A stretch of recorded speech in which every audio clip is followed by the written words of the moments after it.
সকাল সকাল উঠে স্নান করে তাড়াতাড়ি করে রান্নাঘরে ঢুকলাম। রান্নাঘরে আজকে কী মেনু হবে এখনও বুঝতে পারছি না, তবু একটু ইলিশ মাছ এনেছে, ইলিশ মাছ তো রান্না হবেই। ইলিশ মাছ আমি খেতে খুব ভালোবাসি, মেয়েও ভালোবাসে, বড়ও ভালোবাসে, তিনজনেই ভালোবাসে। আজকে ইলিশ মাছই রান্না হবে। কি করব ভেবে না পেয়ে ইলিশ মাছের ঝোল বসিয়ে দিলাম। দেখি রান্নাটা কীরকম হয়, সবাই মিলে খেয়ে দেখি কীরকম লাগবে। তোমরা অবশ্য কে কে ইলিশ মাছ খেতে ভালোবাসো আমাদেরও একটু জানিও। আমি তো অবশ্য অত জানি না কে কতটা ভালোবাসো, কিন্তু আমি খুব ভালোবাসি, তাই জন্য রান্নাটা হচ্ছে। দেখা যাক।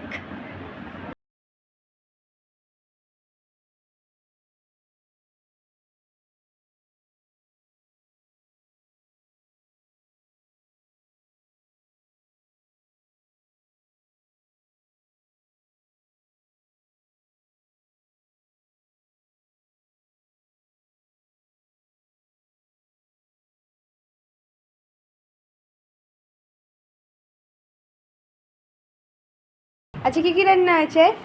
আজকে উচ্ছের তরকারি মোরলা মাছ দিয়ে,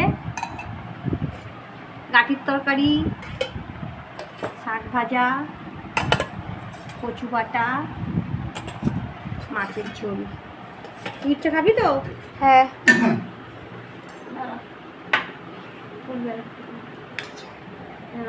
তোমরা কে খেয়েছো এরকম মোরলা মাছ দিয়ে উচ্ছের তরকারি?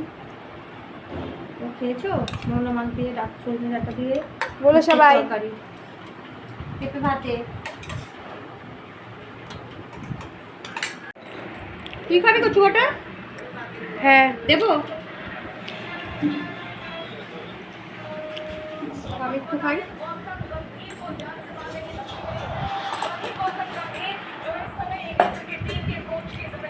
বন্ধ করে দেবে। তরকারি দিচ্ছি ইলিশ মাছ। ইলিশ মাছটা কিছু বেগুন টেগুন কিছু ছিল না, শুধু এমনি ঝোল করেছে, পুরি সর্ষে জিরে বাটা দিয়ে ঝোল করেছে। তুমি করতে দেবো? দেবো?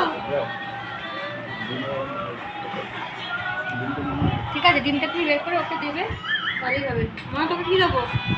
এই দিলেই হলো। ঠিক আছে। না দেখ কত বড় ডিম হয়েছে ইলিশ মাছটা। কে খাবে, তুই না আমি?